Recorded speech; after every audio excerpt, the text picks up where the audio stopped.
जय हिंद एवरीवन। आज के इस वीडियो में हम 9th क्लास की इंग्लिश बुक बी हैक के फर्स्ट चैप्टर को पढ़ने वाले हैं, जिसका नाम है द फन दे हैड, अर्थात कि वह आनंद जो उनके पास था। Before you read the story we shall read is set in the future when books and schools as we now know them will perhaps not exist, अर्थात कि इस कहानी को जो कि भविष्य के बारे में बताया गया है कि जब हमारे पास किताब नहीं होगा, विद्यालय नहीं होगा, ह्यूमन टीचर्स नहीं होंगे, या फिर वो सारे मटेरियल्स जो आज हम स्कूल जाते हैं और अपने अध्ययन के दौरान उसका प्रयोग करते हैं, जब एग्जिस्ट नहीं करेंगे, वो उस समय नहीं होंगे, तो how will children study then, तो बच्चे कैसे पढ़ेंगे। जैसा कि हम जानते हैं, आज हम स्कूल जाते हैं तो पहली बात कि स्कूल एक बहुत बड़ी बिल्डिंग है जहाँ पे सारे बच्चे पढ़ने के लिए आते हैं। वहाँ पे ह्यूमन टीचर्स हैं, हमारे पास बुक्स है, वहाँ पर बेंच है, डेस्क है, green board, white board, black board, computer, ये अलग अलग प्रकार के सारे मटेरियल है जिसका प्रयोग करके हम पढ़ाई करते हैं। लेकिन जब वो हमारे पास नहीं होगा तो हम कैसे पढ़ेंगे, इसी के बारे में कल्पना करते हुए राइटर ने लिखा है कि जब वो सारे मटेरियल्स जो आज के दिनों में हम पढ़ाई के लिए प्रयोग में लाते हैं, वो सारे मटेरियल्स जब नहीं होंगे तो बच्चे अपना अध्ययन कैसे ख़त्म करेंगे, कैसे कंप्लीट करेंगे। द डायग्राम बिलो में गिव यू सम आइडियाज़। अब नीचे का कुछ पिक्चर्स दिए गए हैं जो बता रहा है कि कैसे आज से सालों बाद लड़के पढ़ेंगे। तो ध्यान से देखो, लर्निंग थ्रू कंप्यूटर, जैसा कि आज हम अपने स्कूल में टीचर के द्वारा पढ़ते हैं तो ये बच्चा कंप्यूटर से पढ़ रहा है। वर्चुअल क्लासरूम, हमारे पास क्या था, क्लासरूम था, स्कूल था जहाँ सारे बच्चे एक साथ बैठ के पढ़ते हैं। लेकिन उस समय क्या होगा कि आपके कमरे में ही क्लासरूम होगा, उसी में सारे मटेरियल रखे जाएंगे और आप कंप्यूटर से पढ़ोगे। स्कूल ऑफ द फ्यूचर में देखा जाए तो टीचर ह्यूमन नहीं होगा बल्कि एक रोबोटिक टीचर होगा जो आपको पढ़ाता रहेगा। जब आप किताब पढ़ रहे हैं, जैसे किसी किताब को हम पढ़ रहे हैं तो इसमें सारे वर्ड्स एक जगह निश्चित हैं, लेकिन वही कंप्यूटर पे क्या होगा कि मूविंग ई टेक्स्ट, यानी सारे टेक्स्ट एक जगह से दूसरी जगह मूव करते रहेंगे। इस प्रकार का फ्यूचर का स्कूल होगा। तो जाहिर सी बात है कि इस कहानी का जो नाम दिया है द फन दे हैड, अर्थात कि जो आनंद आज हम अपने स्कूल में उठाते हैं, अपने दोस्तों के साथ मौज मस्ती करते हैं, वो आनंद इस स्कूल्स ऑफ द फ्यूचर में नहीं होगा। अब इस समय यानी कि जो स्कूल्स ऑफ द फ्यूचर यानी भविष्य में जो विद्यालय होगा, उस समय जो बच्चा पढ़ेगा तो उसके पास ना ही दोस्त होंगे, ना ही ह्यूमन टीचर्स होंगे, तो कैसे मौज मस्ती करेगा। तो वही इस कहानी के अंत में जब वो बच्चा समझ पाती है कि हाँ भाई, आज का स्कूल ऐसा है और सालों पहले स्कूल कुछ अलग ही हुआ करता था, तो वही वो सोचती है कि उस समय के बच्चे के पास कितना आनंद होता था। इसीलिए इस चैप्टर का नाम दिया गया द फन दे हैड। अब कहानी को हम पढ़ते हैं। क्या भाई, तो Margie even wrote about it that night in her diary, अर्थात कि मार्जी ने उस रात इस विषय के बारे में अपने डायरी में लिखा। क्या लिखा? ऑन द पेज हेडेड 17 में 2157 सी रोड, यानी कि वो अपने डायरी के ऊपरी हिस्से में हेडिंग डालते हुए लिखा 17 मई 2157, today Tommy found a real book. और फिर उसके नीचे क्या लिखा कि आज टॉमी को एक वास्तविक किताब मिली, अर्थात कि ये अब उस समय में पहुंच चुके हैं जहां किताब नहीं है। किताब क्या है भाई? तो कंप्यूटर है। टीचर कौन है भाई? तो रोबोट हैं। तो इस समय जब उसको किताब मिला तो जाहिर सी बात है 150 साल बाद की कहानी बता रहा है, तो कहीं ना कहीं उस समय अगर किताब मिलेगा तो ये काफ़ी अनोखी बात होगी। It was a very old book. Margie's grandfather once said that when he was a little boy, his grandfather told him that there was a time when all stories were printed on paper. अब मार्जी कहती है कि यह एक बहुत पुरानी पुस्तक थी और मार्जी के दादाजी ने एक बार कहा था कि जब वो एक छोटे बालक थे तो उनके दादाजी ने उन्हें बताया था कि एक समय था जब सारी कहानियाँ कागज़ पे छापी जाती थीं। समझे? They turned the pages which were yellow and crinkly, and it was awfully funny to read words that stood still instead of moving the way they were supposed to on a screen, you know. अब जाहिर सी बात है, हम जानते हैं कि जो किताब पुराने हो जाते हैं उनके पन्ने पीले पड़ जाते हैं। अब जब पेज को आप बहुत ज़्यादा फोल्ड कर देते हो, मोड़ देते हो, तो उस पर लाइनिंग बन जाता है, ठीक है, तो उसी को क्रिंकली कहा जाता है। तो उन्होंने जब पन्ने पलटे तो वो सारे पन्ने पीले थे और इधर उधर मुड़े हुए थे। और उनके शब्दों में बात बताया जाए तो वो लोग इस चीज़ को देखकर काफ़ी आश्चर्यचकित थे कि जो टेक्स्ट, जो शब्द इनके कंप्यूटर स्क्रीन पर मूव करता था, वो सारे वर्ड्स इस किताब में लिखे तो हैं लेकिन वो मूव नहीं करते हैं बल्कि स्थिर हैं। And then when they turn back to the page before, it had the same words on it that it had had when they read it the first time. उसके बाद क्या होता है कि उसके बाद जब वो उस कहानी, उस किताब को देखते हैं तो वहाँ पर जो भी वर्ड छपे हुए थे तो वो सारे वर्ड्स उसके अगले पेज पर भी थे। समझ में आ गया? यानी कि इस किताब को पढ़ना बहुत अजीब था। जब वे फिर से पिछले पेज पर गए तो उस पर वही शब्द थे जिन्हें उन्होंने पहली बार पेज पर पढ़ा था। हम जो किताब पढ़ते हैं तो इसी में देखो बहुत सारे वर्ड्स हैं जो इधर भी मिलेंगे और बहुत सारे वर्ड्स हैं जो इस पेज पर भी मिलेंगे। तो ऐसा ही कुछ बिल्कुल सेम इसी प्रकार से वहाँ पर भी प्रिंटेड था। सेकंड पैसेज क्या कहता है कि he said Tommy, what a waste, when you are through with the book you just throw it away, I guess. तभी वहाँ पे टॉमी कहता है काफ़ी आश्चर्यचकित शब्दों के साथ कि अजीब सा हाल है भाई, क्या बकवास चीज़ है। जब हम इस पूरी किताब को पढ़ लेते हैं तो पढ़ने के बाद मैं समझता हूँ कि उसे फेंक देते होंगे। अर्थात कि वे व्यक्ति जो इस किताब को पढ़ते होंगे उसको पढ़ने के बाद जब वो समाप्त कर देते होंगे तो इस किताब को फेंक देते होंगे, जैसा कि मैं अनुमान लगा पा रहा हूँ, ऐसा टॉमी कहता है। तभी क्या होता है कि our television screen must have had a million books on it and it is good for plenty more, I wouldn't throw it away. अब यहाँ पे टॉमी जो कहता है ना, किताब को देख कर कहता है क्या बकवास चीज़ है। अर्थात कि इसमें कहानी छपी हुई है, लोग पढ़ते भी होंगे, लेकिन जब ये ख़त्म होता होगा तो इसे लोग फेंक दिया करते होंगे। लेकिन हमारे कंप्यूटर स्क्रीन में क्या है, बहुत सारे किताब उसमें उपस्थित हैं और हम चाहें तो और भी किताब उसमें सम्मिलित कर सकते हैं, लेकिन हम इसे फेंकते नहीं हैं। Same with mind said मार्जी। तो मार्जी भी उसी जनरेशन से थी, तो वो भी कहती है कि हाँ मेरे साथ भी ऐसा ही है। मेरे कंप्यूटर में भी बहुत सारे PDF आ जाते हैं, किताबें डाउनलोड होकर रखे जाते हैं, लेकिन हम उसे फेंकते नहीं हैं। She was 11 and hadn't seen as many tell books as Tommy had। अब चूंकि जो मार्जी है उसका उम्र 11 वर्ष का है, वहीं टॉमी 13 वर्ष का है, तो टॉमी का अनुभव मार्जी से अधिक है। He was 13 क्योंकि वो 13 वर्ष का है। She said where did you find it। तभी मार्जी उससे पूछती है टॉमी से कि तुम्हें ये किताब कहाँ मिला। In my house he pointed without looking because he was busy reading in the attic। अब एटिक क्या है, a space just below the roof used as a store room, जिसे हम पटनी कहते हैं। तो वो किताब अपने हाथ में लिया हुआ था और वो किताब को देख रहा था बिना नज़र मार्जी पे डाले हुए। वो कहता है इशारा करते हुए कि मैंने इस किताब को अपने घर के पटनी पर पाया। What's it about. तब वो पूछती है क्या है इसमें, यानी कि ये किताब किसके बारे में है। तभी वहाँ पे टॉमी कहता है स्कूल, यानी कि स्कूल के बारे में है। ठीक है, अब इस बात को सुनकर Margie was scornful. School, what is there to write about school, I hate school. यानी कि इस बात को सुनकर मार्जी बहुत भड़क जाती है। वो कहती है स्कूल के बारे में क्या है भाई, स्कूल के बारे में कोई क्या लिखेगा। आई हेट स्कूल, मैं स्कूल से नफरत करती हूँ, ऐसा मार्जी कहती है। मार्जी always hated school but now see hated it more than ever. मार्जी बहुत पहले से ही स्कूल से नफरत करती थी, लेकिन इन दिनों वो कुछ ज़्यादा ही कर रही थी। क्या कारण था? The mechanical teacher had been giving her test after test in geography and she had been doing worse and worse until her mother had second her head sorrowfully and sent for the county inspector. अब Margie विद्यालय से नफरत तो करती थी, और क्यों करती थी इसके पीछे कारण था।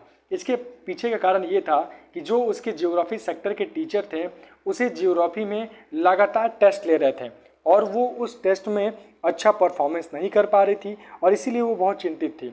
तब उसकी माँ क्या करती है कि बहुत दुखी होकर उसका सिर सहलाते हुए उस कंप्यूटर सेक्टर को क्या करती है, काउंटी इंस्पेक्टर के पास भेज देती है ताकि वो इसे चेक कर पाएँ कि जो पढ़ाने वाला टीचर है, जो जियोग्राफी का एग्ज़ाम ले रहा है, वो सही है कि नहीं है। इसीलिए वो उस कंप्यूटर सिस्टम को एक बार चेकअप के लिए काउंटी इंस्पेक्टर को बुलाती है। He was a round little man with red face and a whole box of tools with dials and wires। जिस व्यक्ति को जियोग्राफी सेक्टर की रिपेयरिंग के लिए बुलाया जाता है वह व्यक्ति लाल चेहरे वाला गोल मटोल नाटा सा व्यक्ति था, जिसके पास बहुत सारे औजार और अलग अलग प्रकार के थिंग्स थे जिनकी सहायता से वो उस सेक्टर का रिपेयरिंग कर सके। He smiled at Margie and gave her an apple then took the teacher apart. वो क्या करता है, मार्जी पर हंसता है, उसे एक सेव देता है और अध्यापक के एक हिस्से को रिपेयरिंग करना शुरू कर देता है। Margie had hoped he wouldn't know how to put it together again. Margie को आशा था कि शायद ये काउंटी इंस्पेक्टर उसके सिस्टम को सही ना कर सके, फिर से दोबारा फिट ना कर सकता है। बट ही न्यू, लेकिन वो जानता था कि कैसे फिट करना है। How all right, and after an hour or so there it was again large and black and ugly with a big screen on which all the lessons were shown and the questions were asked. लेकिन कुछ ही समय के बाद वो county inspector geography sector की repairing करने के बाद सेट कर देता है और एक बड़े से स्क्रीन पर फिर से वो सारा अध्याय, वो सारा लेसन्स, वो सारे क्वेश्चंस शो करने शुरू हो जाते हैं जो कि उसे पढ़ाए गए थे। ठीक है, डेट वॉजंट सो बैड, ये उतना बुरा नहीं था कि कंप्यूटर बन गया और फिर से वहाँ पर सब कुछ दिखाए जाने लगे। The part Margie hated most was the slot where she had to put homework and test paper. Margie जिस भाग से सबसे ज़्यादा नफरत करती थी वो था खांचा, जिसमें उसे काम करने के बाद परीक्षा प्रश्न पत्र रखने होते थे। ये क्या है, तो जो स्लॉट है गिवन स्पेस है जहाँ पर काम करने के बाद जैसे क्वेश्चन मिला उस क्वेश्चन का आंसर लिखने के बाद उस पेपर को उस स्लॉट में रखना होता था। She always had to write them out in a punch code they made her learn when she was 6 years old and the mechanical teacher calculated the marks in no time।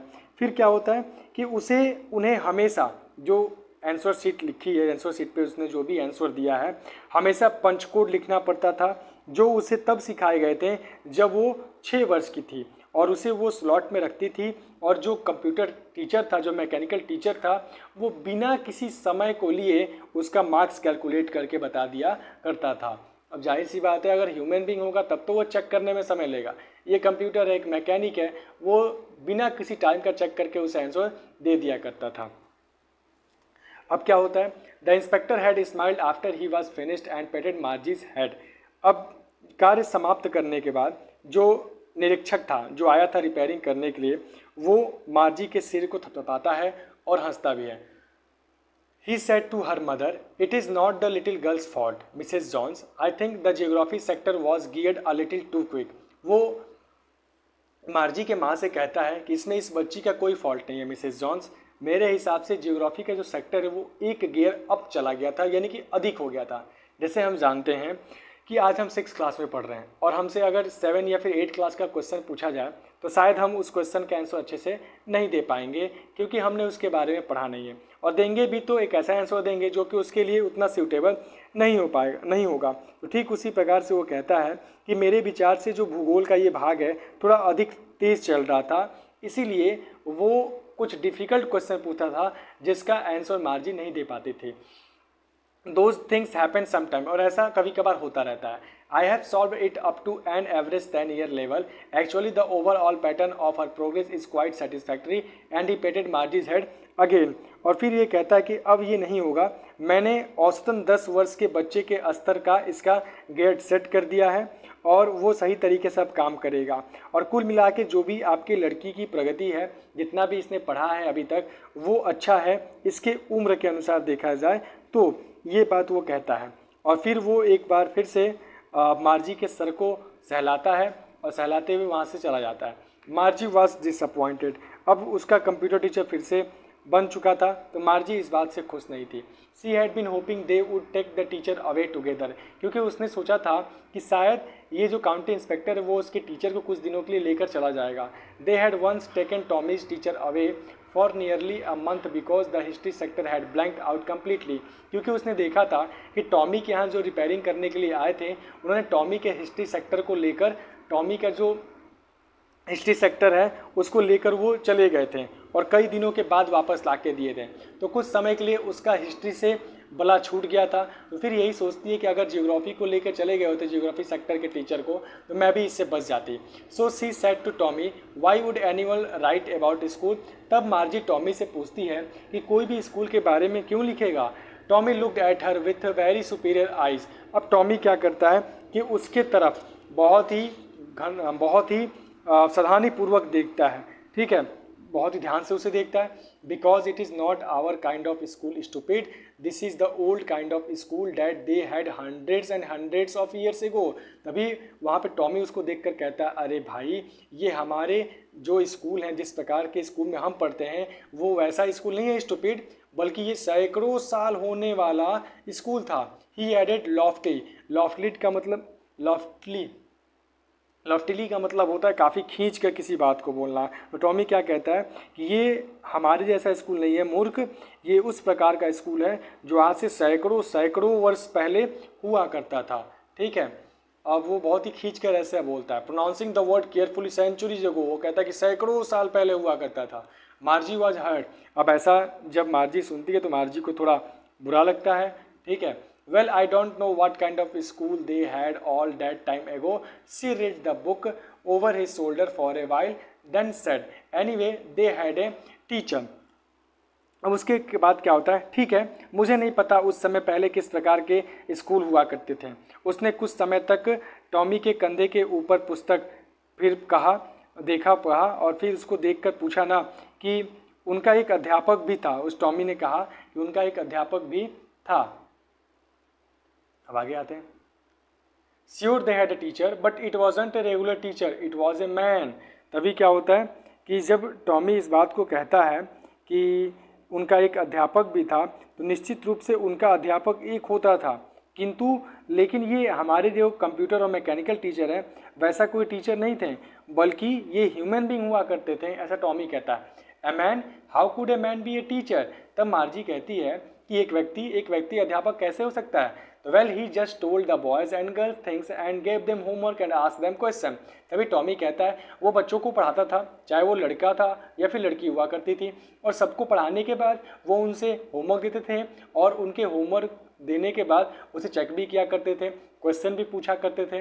तभी Margie कहती है a man isn't smart enough, कि एक व्यक्ति इतना smart कैसे हो सकता है। तब टॉमी कहता है sure he is, my father knows as much as my teacher. तब टॉमी कहता है बिल्कुल हो सकता है, मेरे पिता भी उतना ही ज्ञानी है जितना कि मेरा अध्यापक यानी कि mechanical teacher. He knows almost as much as बेचा।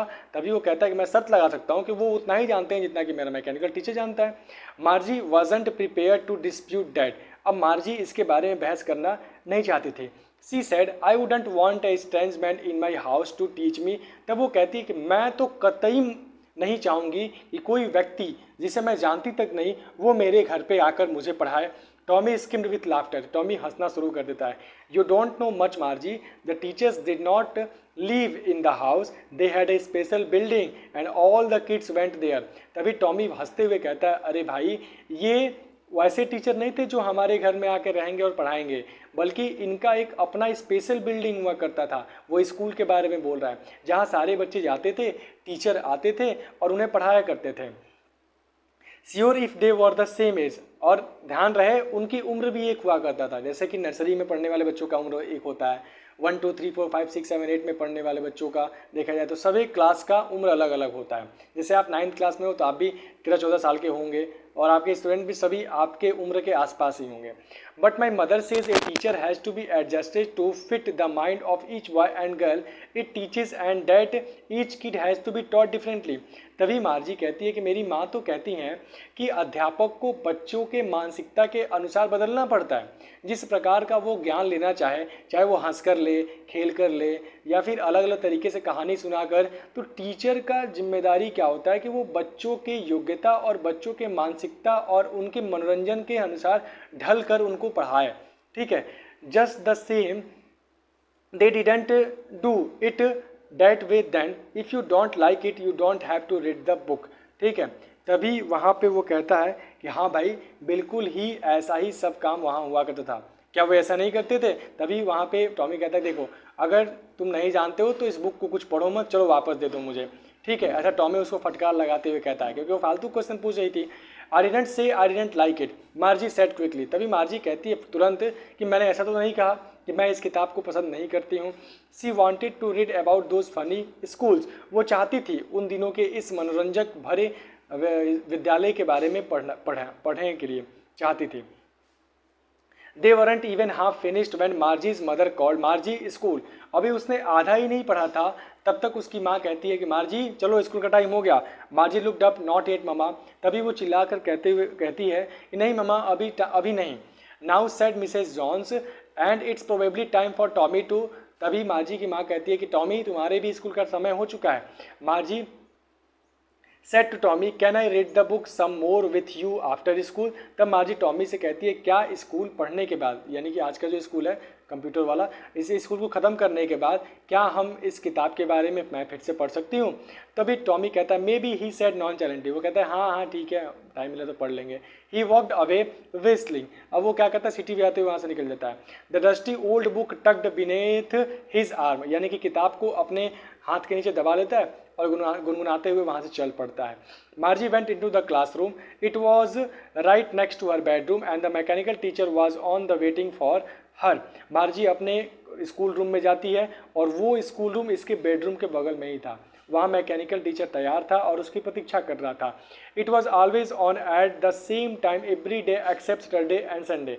वो मैकेनिकल टीचर प्रत्येक दिन उसे पढ़ाता था, सिर्फ और सिर्फ शनिवार और रविवार को छोड़कर।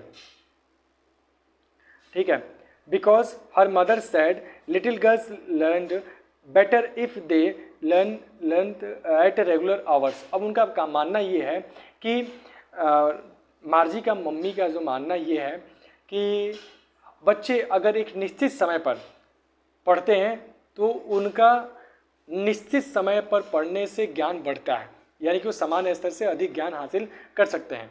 The screen was lit up, screen जल चुका था। एंड इट सेड, और उसने कहा, today's arithmetic lesson is on the addition of proper fraction.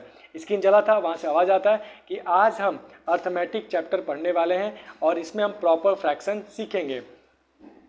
Please insert yesterday's homework in the proper slot. और तभी वहाँ से आवाज़ आता है कि कृपया करके जो भी कल का होमवर्क है वो स्लॉट में रख दिया जाए। Margie did so with a sigh. Margie देखती है, ऐसा करती भी है। She was thinking about the old school they had when her grandfather was a little boy.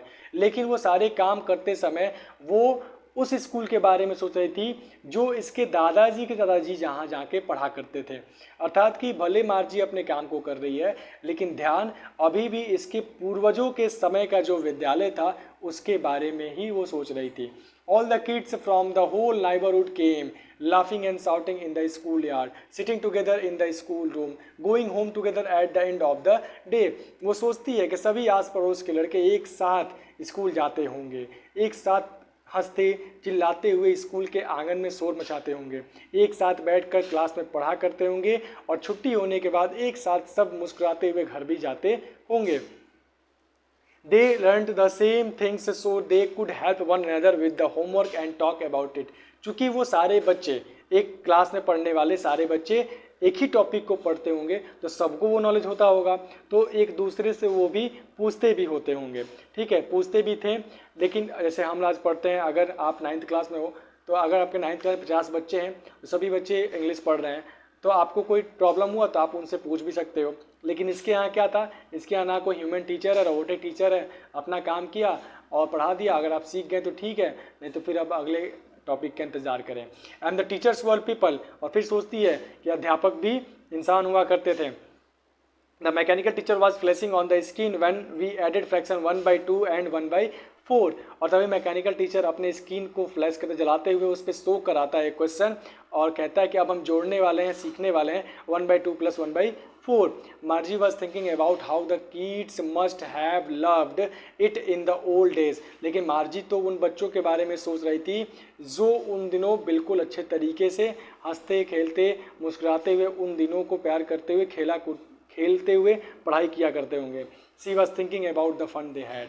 और फिर वो सोचती है उस आनंद के बारे में जो उस समय उनके पास हुआ करता था। इसीलिए इस चैप्टर का नाम दिया गया द फन डे हैड, जिसमें आज का विद्यालय और आज से सैकड़ों वर्ष बाद आने वाले विद्यालय के बारे में तुलना किया गया है कि कैसे जब हमारे पास टीचर, ग्रीन बोर्ड, स्कूल और अन्य मटेरियल उपलब्ध नहीं होंगे तो उस समय हम कैसे अपने स्टडी को कंप्लीट करेंगे। That's all for today. Thank you.